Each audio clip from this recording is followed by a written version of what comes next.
النبي صلى الله عليه وسلم: يخرج من عدن أبين 12,000 ينصرون الله ورسوله هم خير من بيني وبينهم.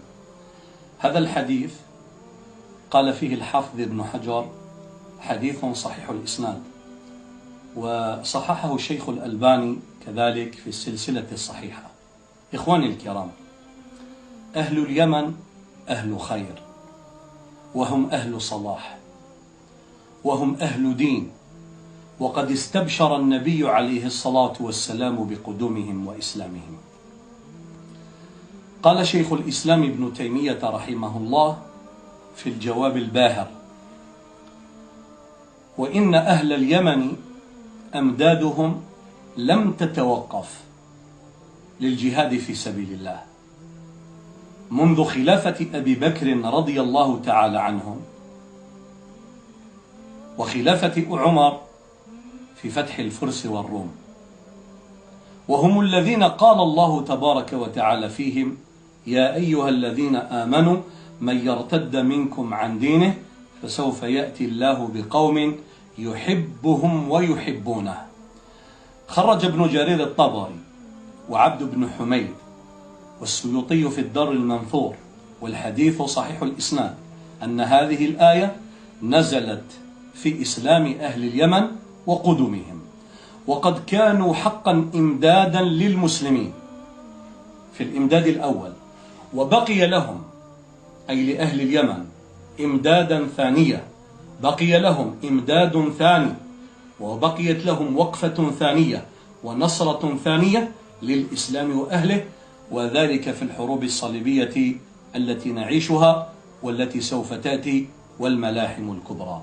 إخواني الكرام، النبي صلى الله عليه وسلم قال: يخرج من عدن، خص عدن أبين من بين محافظات اليمن، وذكر خروجهم ونصرهم وانتصارهم وإمدادهم لأهل الإسلام، وزكى عددهم 12,000.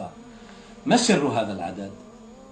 جاء في سنن أبي داود وسند الحديث صحيح عن ابن عباس، والحديث قال فيه الحافظ زين الدين العراقي والحافظ ابن حجر العسقلاني والشيخ ناصر الدين الألباني في صحيح سنن أبي داود: حديث صحيح الإسناد.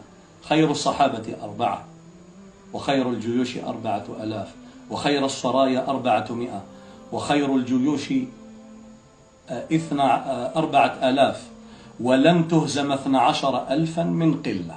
أعيد الحديث: خير الصحابة 4، وخير السرايا 400، وخير الجيوش 4,000، ولن تهزم 12,000 من قلة.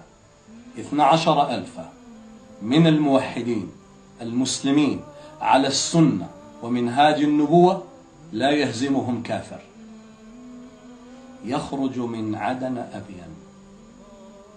ظرف خروجهم قال علماء السنة والإسلام: لم يحن بعد، أي هذا الحديث لم تتحقق بعد بشائره، سوف يقع وسوف يكون وسوف يظهر في لحظة حاسمة بين أهل الإسلام وأهل الكفر، وسوف تظهر هذه البشرى في مرحلة حرج ينفس الله فيها بأهل اليمن على أهل الإسلام كما نفس بهم، أي بأهل اليمن، في زمن ردة كان أبو بكر في أحوج الناس إلى إمداد أهل الإسلام ليعيد جزيرة العرب إلى حاضرة الإسلام.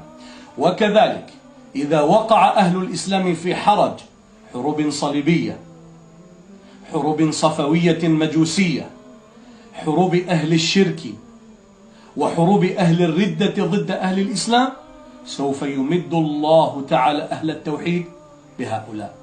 يخرج من عدن أبيان 12,000 ينصرون الله ورسوله، هم أهل لنصر الله والرسول، وعملهم وظيفتهم نصر الله والرسول، هم على منهج نصر الله والرسول، أي على الكتاب والسنة.